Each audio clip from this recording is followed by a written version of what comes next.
Just a few hours to go before tonight's big Republican presidential debate. Here's a look at the final lineup. Total of 10 candidates pulling in enough support in the polls to make it onto the primetime stage in Vegas. There they are on your screen. Well, before that, viewers can watch the remaining candidates during an undercard debate, 6 p.m. Eastern Time. There are the candidates for that lineup. Kentucky Senator and 2016 Republican presidential candidate Rand Paul made the cut for the primetime event this time, and he joins me now live from Vegas. Senator, great to have you on The Real Story. Would love to get your take on what we saw unfolding in Los Angeles today and how terrorism is front and center in the minds of presidential candidates and also voters. Well, you know, I think it's really difficult being the school officials, and I wouldn't want to second guess them on making the decision. I think there is a bigger picture item, and I think we'll get to it on the debate stage tonight. How do we defend ourselves? And I've been a big believer that we haven't done an adequate job defending our borders here. Ever since 9/11, you know, all 19 hijackers came here legally, but they really weren't obeying our immigration rules, but nobody knew it because no one's really policing our immigration system. So I'm a big believer that we have to do a lot more than we're doing.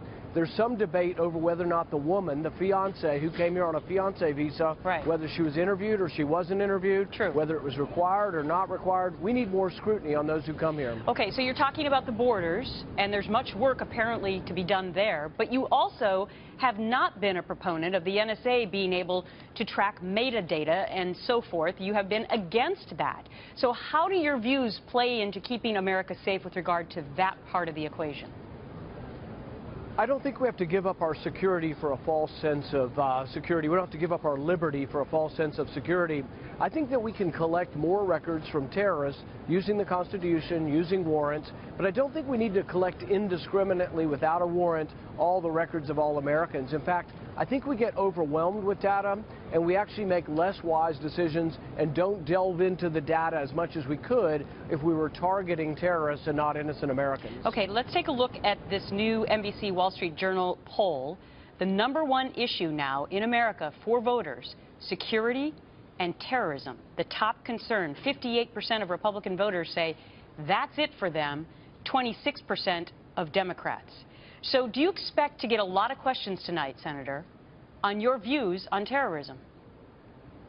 Yeah, I think so, and I think it should be a robust debate. I disagree with Hillary Clinton and Marco Rubio that regime change is the way to go. I don't think toppling Gaddafi made us more safe. I think it made us less safe. A third of Libya now pledges allegiance to ISIS, and frankly, I think Hillary Clinton, Marco Rubio, Jeb Bush, those who think regime change is a good idea, have actually made us less safe. This is still a debate now with regard to Assad. Should we topple Assad? I think if we topple Assad in Syria, we're more likely to allow ISIS to grow and ISIS will become more of a threat.